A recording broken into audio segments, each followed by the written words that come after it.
Denver 8 TV, your city, your source.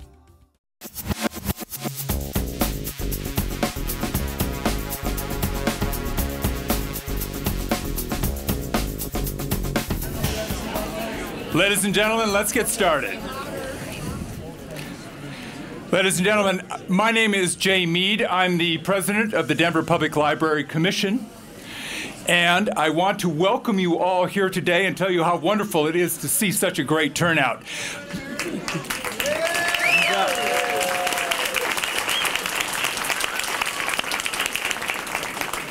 Many great people we have with us today. We have, of course, Mayor Hancock is here. Former Mayor Pena is here with us today. Many council people are here. Council members are here. Peggy Lehman is here. Paul Lopez is here. Susan Shepard, and there may be others that I haven't seen. Many library commissioners are here. And I want to say that the most important thing, as long as I'm introducing important, can somebody help me out with this mic? Is it possible to turn it up? How about now? I'm better than a mic. You're very good. Make you the president of the Library Commission if you want. How we doing? Okay. I was about to say that we have many important people here, but the most important people we have here, I'm very proud, is so many members of the great West Denver community that this library will serve.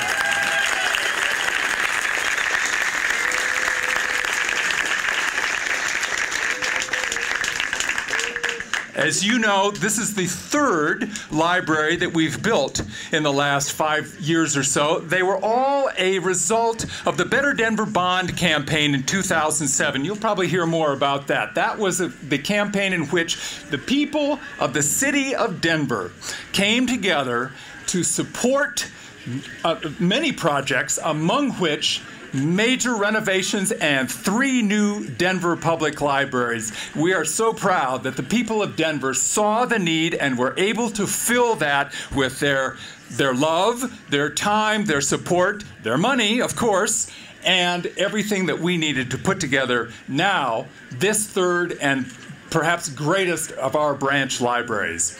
It's a wonderful thing.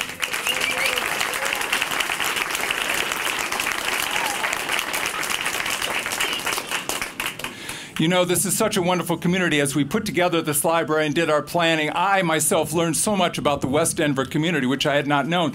The incredible variety of people who live here, of communities who live here, and the history over much more than a century of this community. And this library, this branch library, the Rodolfo Corky Gonzales Branch Library, is going to represent that community.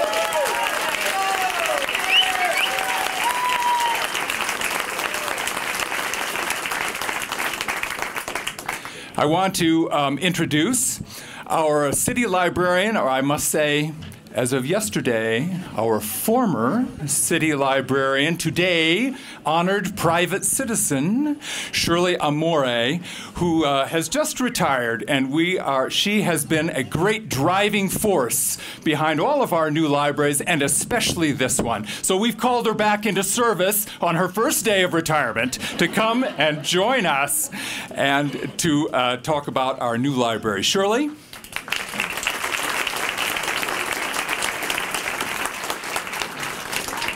Thank you, Jay. I think this is probably the shortest retirement in history.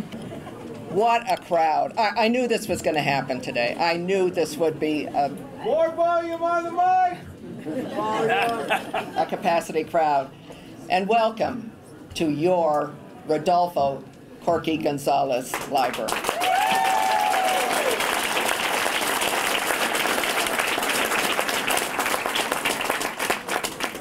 So this library didn't build itself. It took a lot of effort by a lot of people to bring us to where we are today, celebrating this wonderful opening. So I'd like to start with the Better Denver Bond program. Without that, we would not have built this library or the other two wonderful libraries we built. We also repaired a lot of our other libraries. And I always have to call out our now mayor, then Councilman Michael Hancock, who stood up at a very critical point in the bond process and said, "We will build these 3 libraries."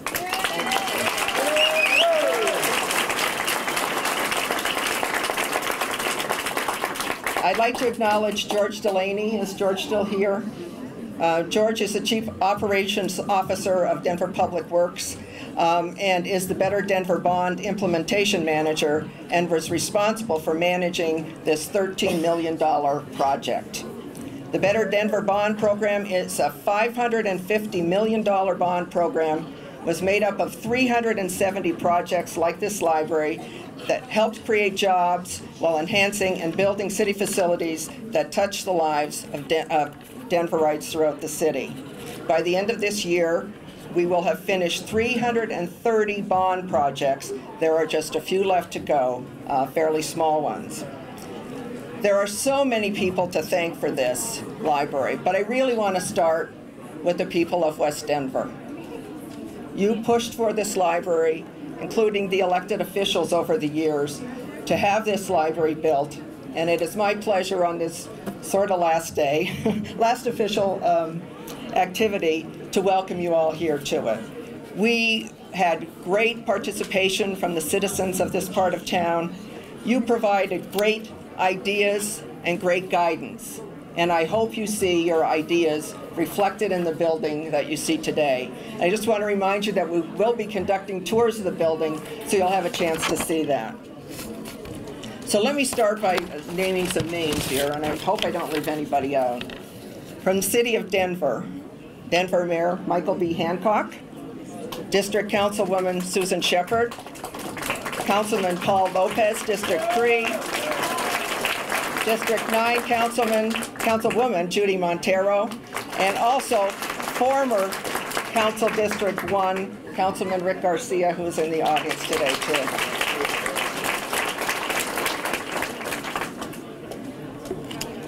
I'd also like to acknowledge the library commissioners who had a big role in providing the staff with guidance around the building of this wonderful new library. And I'm not going to name you all because I'm not sure exactly here, but if you could raise your hands, I just want to thank my former bosses, the Library Commission.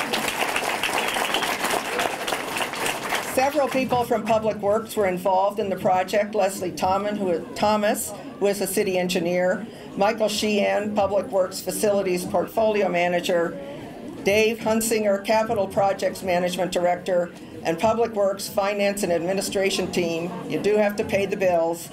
Barbara Poles, Joanne Phillips, Terry Goodwin, and Beth Solo.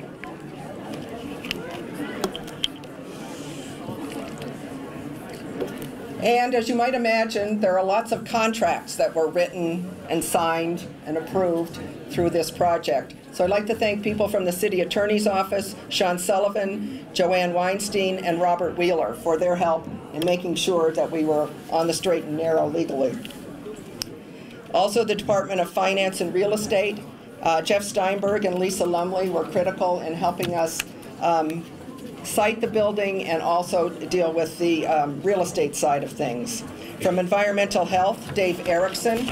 I'd like to thank the Better Denver Bond team, Scott Hergenrader, Sean Ropp, and George Delaney. Thank you.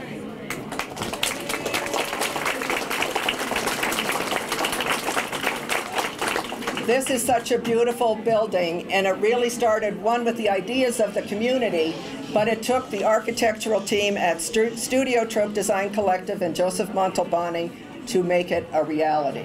He took your ideas and created the vision for this building. And I also want to thank White Construction Corporation Group, who actually constructed the building, and Wember Inc., the library's owner's representative, specifically Paul Wember and Quentin Rockwell, who saw us through this construction project. Finally, but not lastly, I'd like to thank the library team who are part of this work. Letty Icolari, where's Letty? Letty was my right-hand person on this. She's really the person.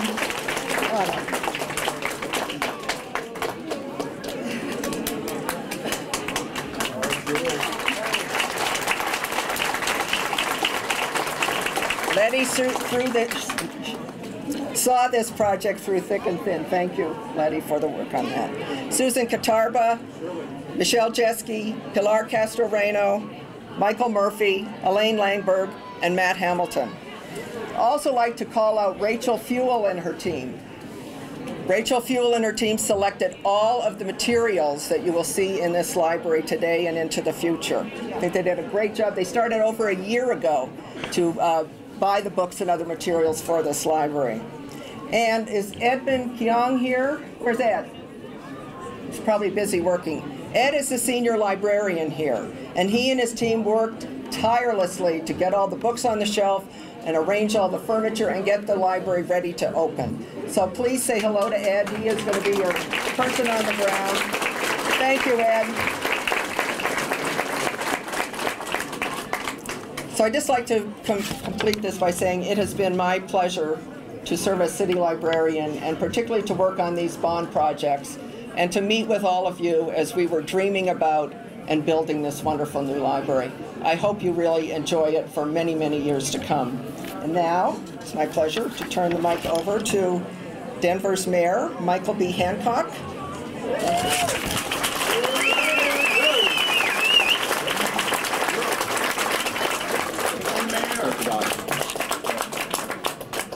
Good morning, good morning, good morning. Do us a favor over there, turn around and tell the folks in the back, shh. This is a library. And we've got a very special ceremony taking place over here. Let's give respect for this moment. This is a very special moment in the life of this community. So thank you all for your cooperation and attention. Let me thank you all and welcome you all. Once again, join me in thanking Jay Mead and Shirley Amore and their teams, the board, the commissioners, as well as the entire staff of Denver Public Libraries for doing an exceptional job in getting us to this point. Please join with me in thanking them.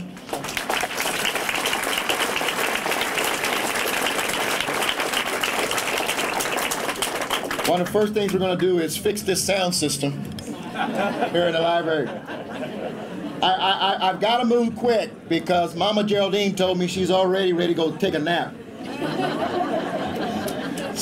So we're going to move quick. Let me acknowledge a few folks here, and so true to him as one of the most beautiful, humble human beings that I've ever met in my life.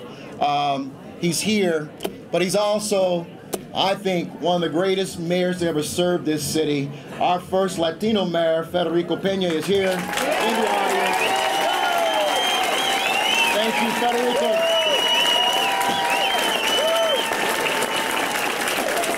Thank you.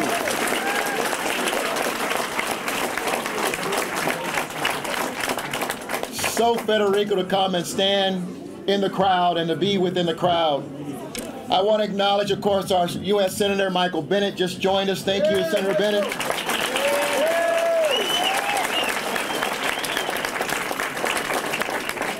And I think this is pretty cool. This is so important in the life of this city and this nation that President Barack Obama dispatched one of his deputies to join us today, all the way from the White House. You're going to hear from her. But I want to welcome Julie Rodriguez to Denver, Colorado. Thank you so much.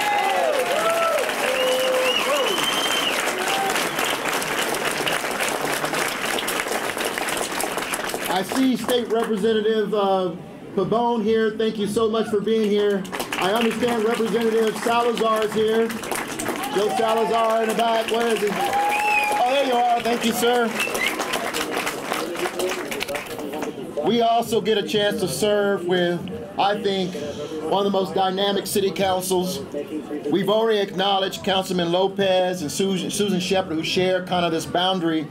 But I want to recognize, of course, again, Councilwoman Judy Montero, who after 12 years of serving our city will be term limited in July. And so we want to thank Councilwoman Montero for being here and for your leadership, steadfast support.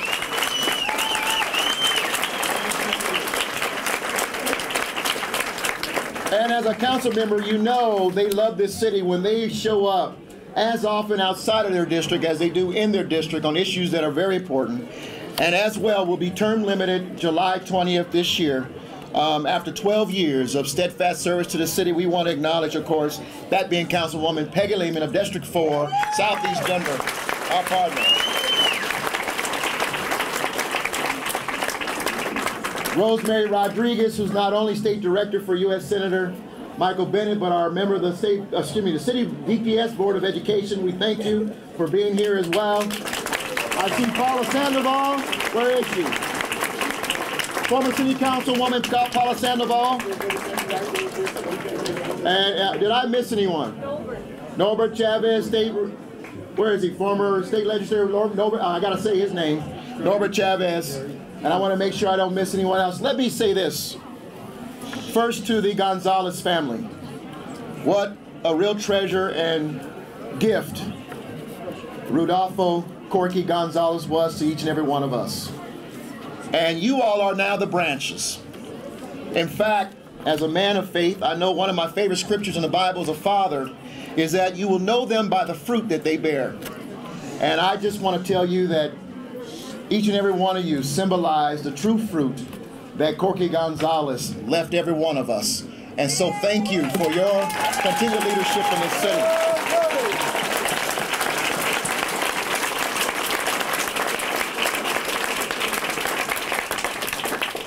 It's amazing to see so many strong families here. I see members of the Sandoval family. I know that Paul will be just as proud of this moment as the rest of us. Libraries are so important to the life of our city. There's so many kids who don't have access to the lifeline of the super information highway.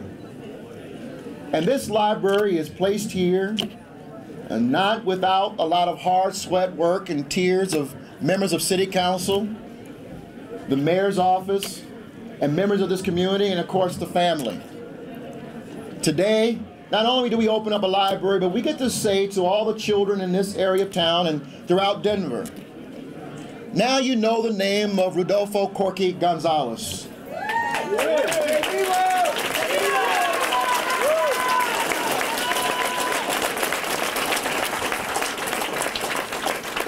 Do your homework. Know that he wasn't just an ordinary man. He was, yes, a boxer. Yes, a poet. Yo soy Joaquin. And yes, an activist. And it's the latter one why we stand here today to celebrate. Because what we understand is that leadership doesn't take a title, and it doesn't take formal authority.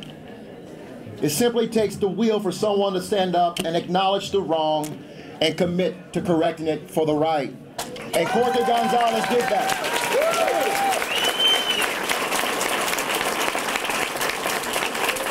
Corky Gonzales did that, and he did it in the spirit of those who served during that time. Cesar Chavez and Dr. Martin Luther King and their contemporaries. They said, we don't do it so much for us, but for the generations that will follow us. And so my hope is two things as I take my seat. For those of us who understand the true power of this moment and the true power of this library being named after Rodolfo Corky Gonzales, challenge our children to read and understand the real contributions and the connectedness of today from our past. He paid the ultimate price. The family had many hours lost with Corky because he was marching and he was standing for those of us who would follow him. Number two, and finally, we don't build libraries to stand as monuments simply for a source of pride. This is the people's library. This library belongs to you. The people of Denver stood up and said, build 3 branches so that our children can access knowledge, an endless stream of knowledge through technology and through books. Take care of this library. Take care of this library. Never let us have to face down the shame that we didn't care enough to make sure that this library remained clean and that the The elements in this library were returned on time, unlike when I was growing up. But more importantly, take pride in it and bring our children and our young adults so they too can open up the world to themselves through knowledge and through reading, just as Corky Gonzales challenged us when he was walking on this earth. And as I sit down, I want to say I had the chance, the honor, the privilege of meeting Corky Gonzales shortly before his passing. And one of the things he said to me, it was in Curtis Park, T-Stove Park actually. Thank you.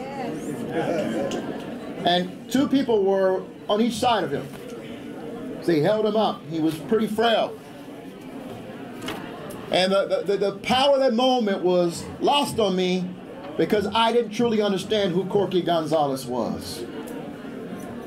And now in his death, and I've done all the homework and talked with the family, let me be the last one. Let me be the last one to come face to face with the legacy of Corky Gonzales and not know who he was. This library stands for that opportunity. God bless you all and thank you. Who's next? You want me to do?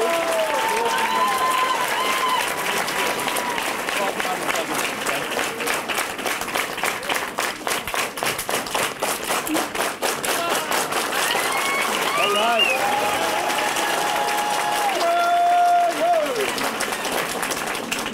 And so, it is absolutely my honor and privilege to bring up my mama, your mama, the Gonzales' mama. She's here to talk about the legacy of her great husband. But we all know, there is no Rodolfo Corky Gonzales in the legacy if there wasn't someone who said to him, I'll hold you up when you're weak. I'll be your rock when there's pain. And I will love you forever, no matter who you are. Ladies and gentlemen, stand up for Geraldine, Mama Gonzales.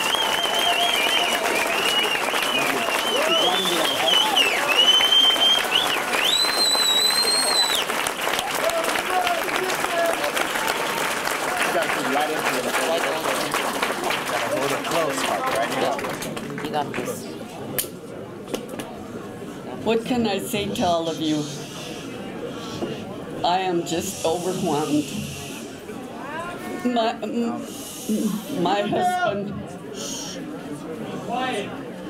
My husband was a man that nobody else could ever be.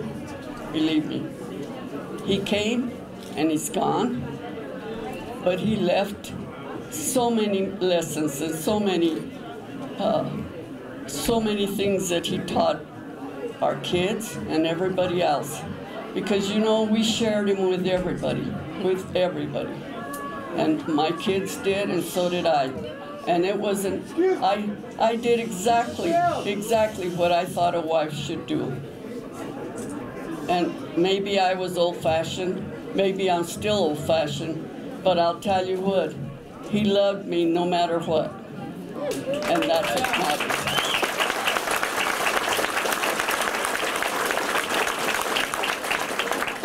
I want to take a moment to thank everybody that participated in getting this library named after him. But the person I really want to thank is David Valdez. Yeah.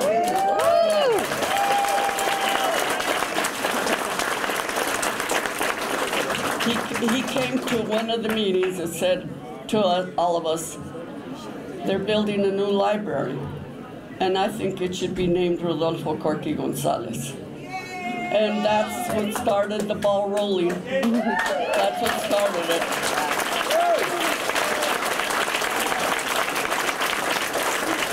And he was so positive about it. We said, okay, let's do it. And we did it. And I want to just thank everybody else that participated and did their share. And you know what? It takes a lot of movement to get something like this done. It's not easy for our people. Our people do not get buildings named easy. It's a struggle, always is. But as long as you struggle and you accomplish something, you're doing good. And my husband always said, if you read, you can travel all over the world. You don't have to leave your house. And because for us to leave our house, we need to have money to do that, huh? To travel anywhere. And he always said, you know, it's something that happens once you read, you never lose contact of the whole world. It comes to you. And he was so right and so true. And he made sure all his children liked reading. I think Valerie was the only one that didn't like reading at the time. She called you. But you know what, Valerie? It's okay. You're a great reader now. And her dad said she's got to read, so he went and bought her a whole set of books that would intrigue her, and she read them all, and that was it. That started her. See how easy that was? But I'd like for all my children to stand, and my grandchildren, and my great-grandchildren.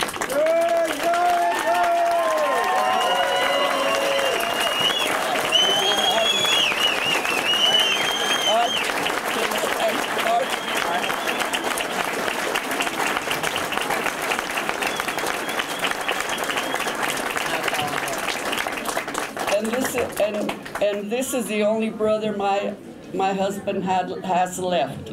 Art, could you stand, you and Rosalie, please?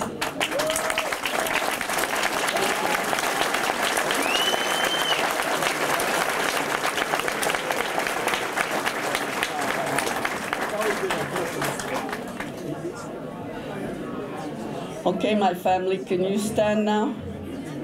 Your family? They did. Oh, they did? They did, okay. Mama. Sorry. And I guess I want to show you off really a lot. Anyway, I want to thank everybody for all they did to bring this library to fruition. Thank you.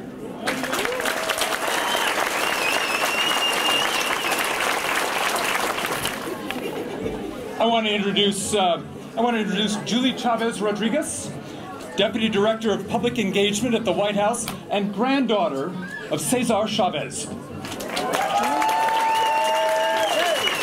you are. I didn't see you behind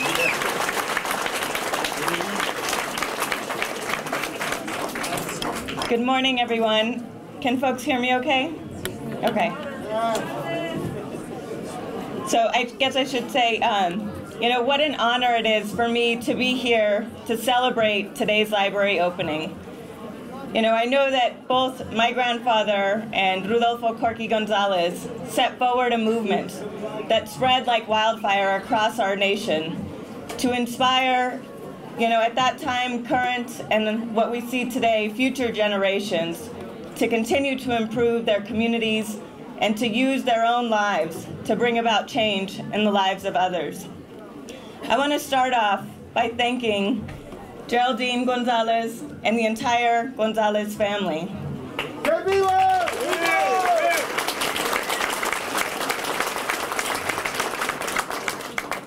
For the leadership that they have shown throughout not just the Denver community and the state of Colorado, but across this great nation.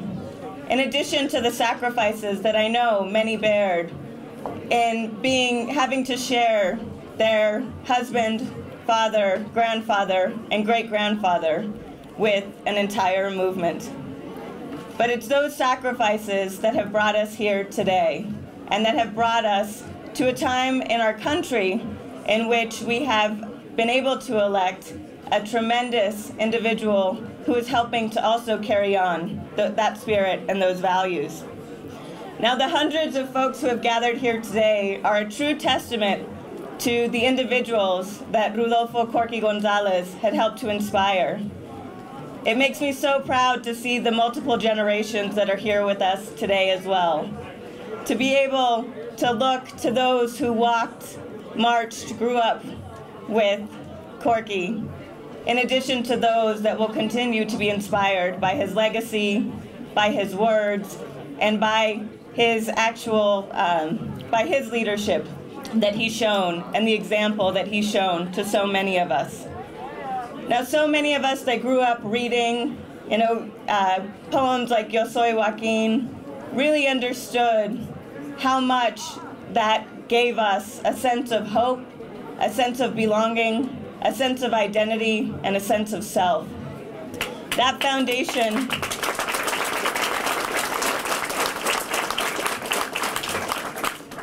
foundation is so critical for young individuals as they explore, their path in this world. What I learned from leaders like Corky and my grandfather were things that have inspired me throughout my lifetime. What it means to be of service to others. What it means to have the courage to stand up for what you believe in. What it means to be able to use your life, your talents, to be able to give back to others. These are tremendous, tremendous values that Corky espoused and that each one of us can continue to live up to. So as we look at today's library and as we dedicate this beautiful building, I think it's an opportunity to be able to reflect on how far we've come, but also the important work that's yet to be done. We know that there are still, individuals within our community that deserve more opportunities, that deserve libraries like the ones that we're dedicating today, that deserve a better education and more opportunities so that they can continue to improve their lives and their families' lives. And so I see the library today here as a beacon of hope and also a recognition of the past and of the important history that lives within each and every one of us. And, when I was younger, I learned that we can't prepare for the future if we don't really know our past. And so the name that we see on the side of this library is a name that will help us continue to be inspired by that past. The books that we see adorning the shelves of this library help to tell the important history and the important story of this great nation. Both the times in which, we struggled as a nation to be able to live up to the values that we have set forward, but also the important accomplishments that so many individuals like Corky have realized. Now, I am grateful to be able to call myself, hopefully, a part of the Gonzales family, because not only have I been able to work alongside them, to walk precincts with them here in West Denver, to be able to dine with them on several occasions, but I also feel like they've opened up their hearts and they've opened up their family to me. So today it is both a personal honor and privilege to be here with all of you, as much as it is an honor for our community and for our country to be able to say that Denver now has a library named after Rodolfo Corky Gonzales. Thank you all very much.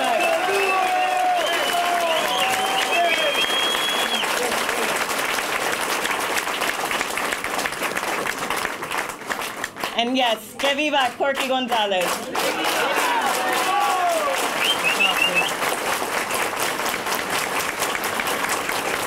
Thank you. I'd like to introduce Councilmember Paul Lopez, District 3. Councilman Lopez. Thank you.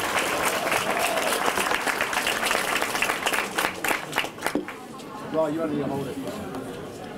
Yeah, you gotta get it right up close to it.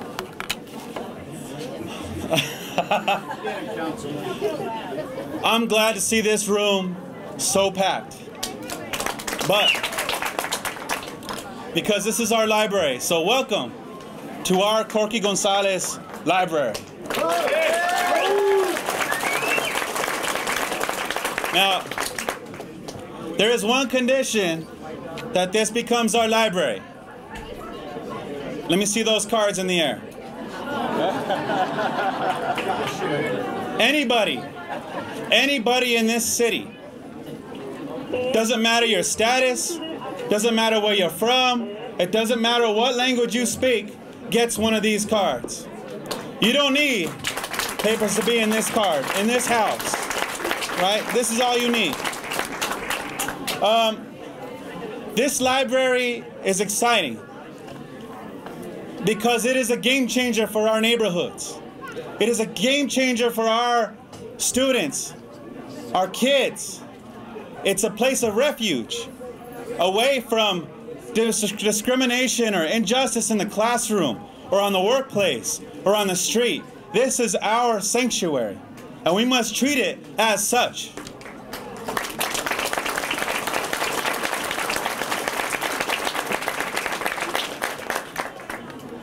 I could go off and talk a lot about the history of the library, the struggle to get it named after Corky, the effort it took.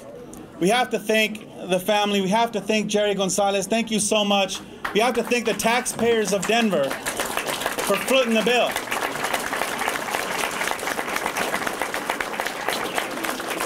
And as I was thinking, those of you know that I'm kind of unscripted, right?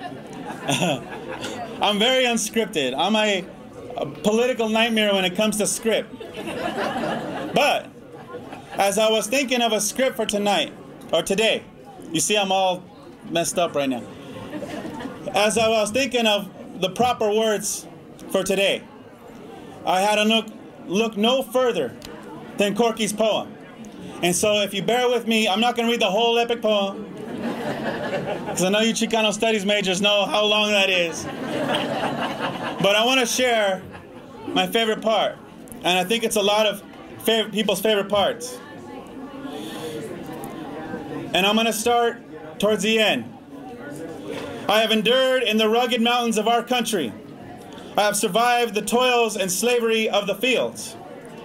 I have existed in the barrios of this city, in the suburbs of bigotry, in the mines of social snobbery, in the prisons of dejection, in the muck of exploitation, and in the fierce heat of racial hatred. And now the trumpet sounds. The music of the people stirs the revolution. Like a sleeping giant, it slowly rears its head. To the sound of tramping feet, clamoring voices, mariachi strains, fiery tequila explosions, the smell of chile verde. Y'all know what I'm talking about. The soft brown eyes of expectation for a better life. And in all fertile farmlands, the barren plains, the mountain villages, smoke-smeared cities, we start to move. La raza, Mexicano, Español, Latino, Chicano, or whatever I call myself, I look the same, I feel the same, and I cry the same. I sing the same. I am the masses of my people, and I refuse to be absorbed. I am Joaquin. The odds are great, but my spirit is strong. My faith unbreakable. My blood is pure. I am Aztec Prince and Christian Christ. I shall endure. We shall endure. Thank you for coming to the library. This is our library.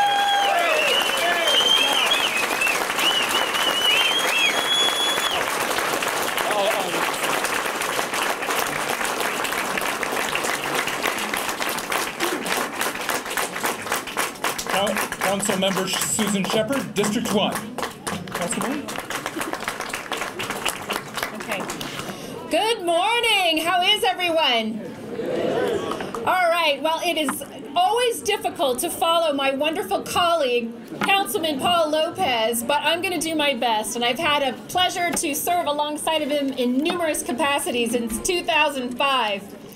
Today, we are standing here as a strong, proud, and united community for the opening of this library. Thank you.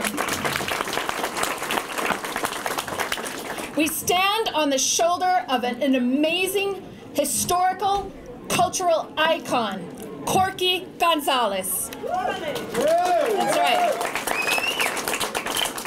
Now, I did not know Corky Gonzales personally, but I began to study social justice as a junior in college. I had the opportunity to sign up for a class called Peace Studies. I had no idea what that was, but I thought it sounded intriguing. And through that class, I was able to learn about the struggles of Mahatma Gandhi, of Martin Luther King Jr., Now, growing up working poor, it was natural that I was attracted to the labor movement, where I went to work as a political and social organizer in 2005. And it was there that I learned about Cesar Chavez and the American farm workers movement, and the study for equal opportunity and good jobs and dignity. I have continued my studies today, and for the last 7 years I've been learning about the Chicano movement through the Corky Gonzales family. Now, although Corky's work was in response to racial inequalities of the Chicano movement, today people of all walks of life and all colors can feel empowered by his lifelong fight for justice and for access to knowledge.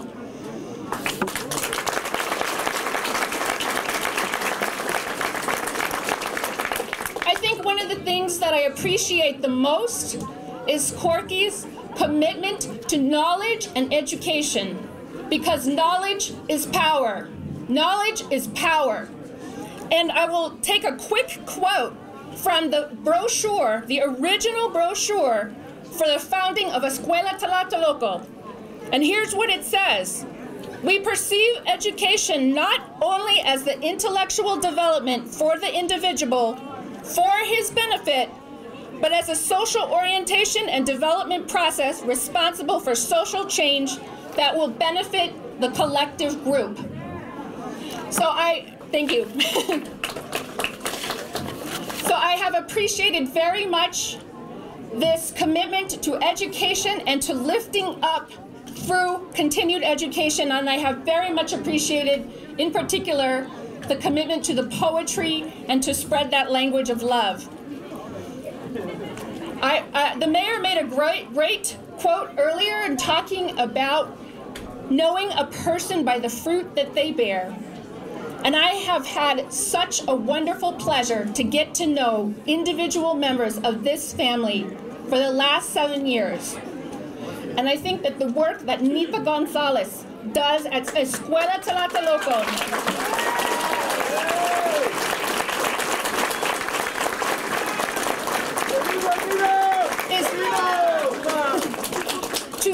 to give children a Montessori quality education that studies social justice and honors mestizo culture is absolutely amazing. And the work that Rudy Gonzales does day in, day out, 24/7.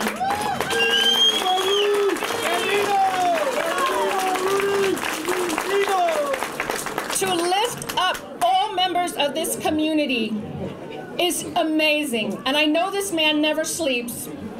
And we're so glad to welcome him back today, and I'm so glad he can be here.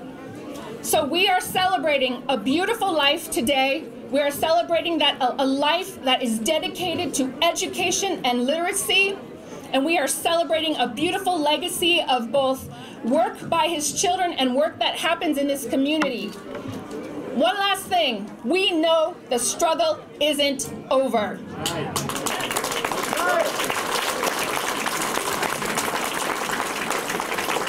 The struggle for good jobs, economic opportunity, for fair, decent, and affordable housing, for retirement with dignity continues today. And I know that now that the doors of this fine institution have opened, that there's going to be many future little Corky Gonzaleses and little Corquette Gonzaleses coming in and out of this building, learning about this legacy and learning about how important it is to continue this fight for social justice, because it is not over. And we all have a role to play. And we can all do our best to lift up this community. So thank you so much. Que viva y si se puede!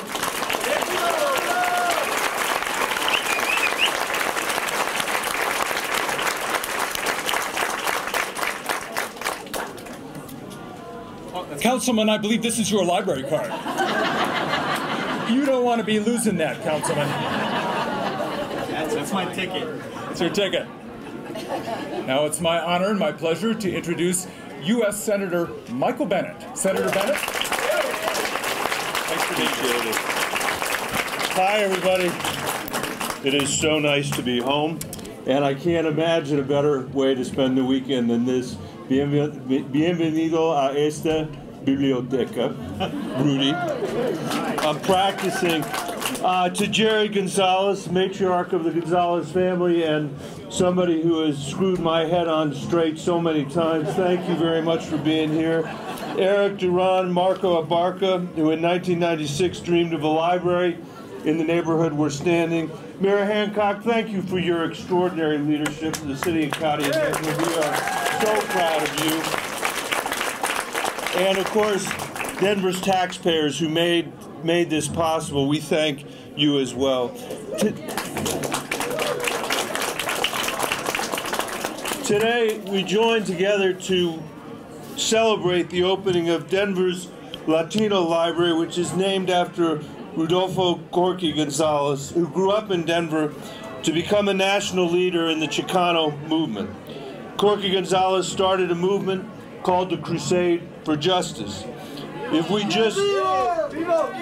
we just think about that phrase, it gives us a glimpse of the man in whose memory we name this library. Working for justice informed everything that Corky did, from his politics to the school he founded, to the scholarships that he awarded, to his poetry. And that single-minded focus on justice earned Corky a local following that ultimately became a national movement.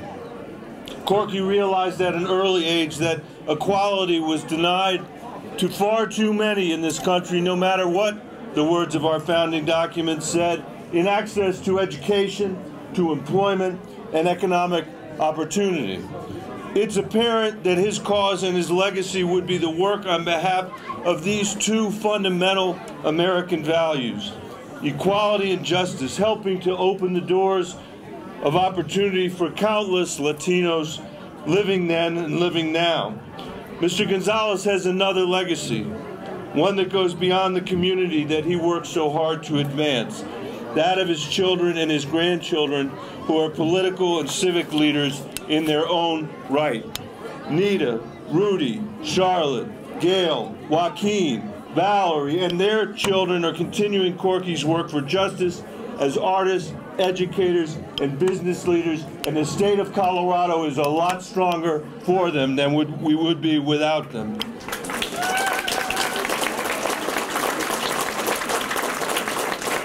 And while I didn't know Corky personally, I did have the privilege of working with his immensely talented grandson, Sergio Gonzales, who's here today and continued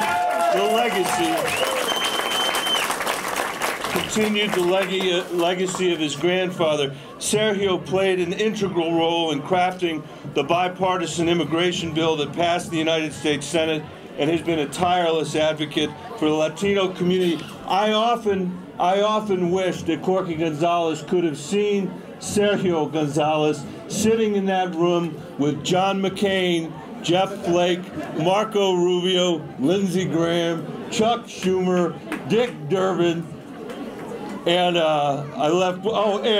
and Bob Menendez, and telling them what people in Northwest Colorado thought about the bill we were writing.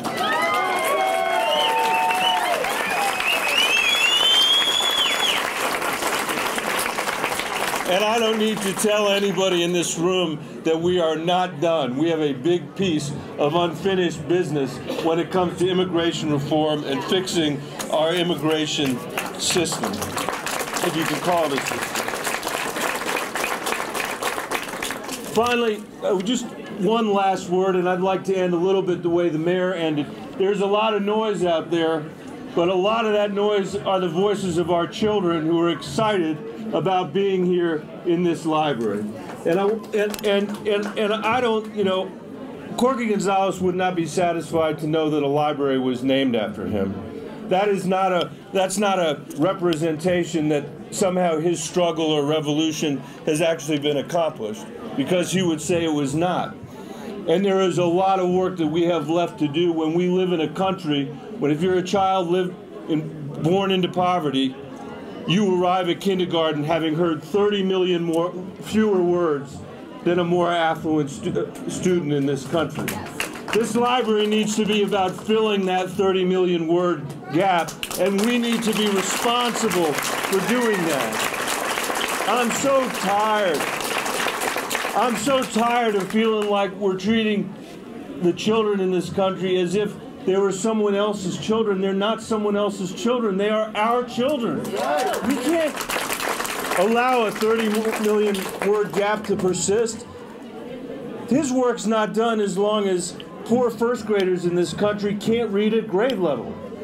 Only 1 out of 5 poor first graders can read at grade level in the United States. And his work's not done as long as only 9 out of 100 kids that's born into poverty in the United States is graduating with a college degree or its equivalent. We can't stand for that. So let this library be a beacon for the rest of this city, the rest of this state, the rest of this country, that what we have committed to in Denver is that all our children are all our children, not someone else's children, and it's through them that we're going to finish this revolution. Thank you for being here today.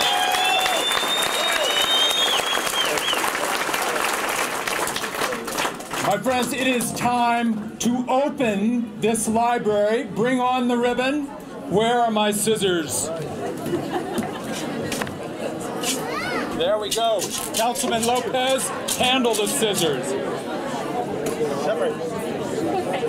Let's have ribbon number 1 by Librarian Amore. Oh, man, everybody. Oh, well, we're going to have the first one with Councilman Lopez.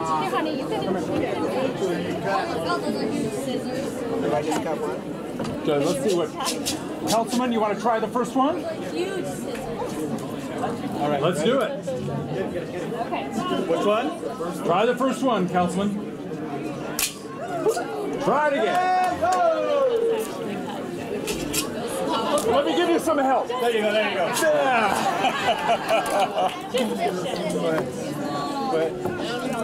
There you go, ready? One, two, three. What else?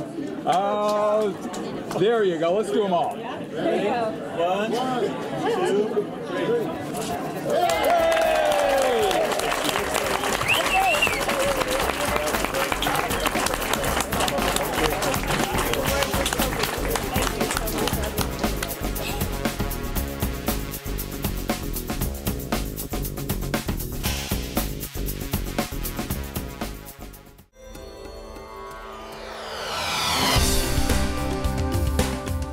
Denver 8 TV, your city, your source.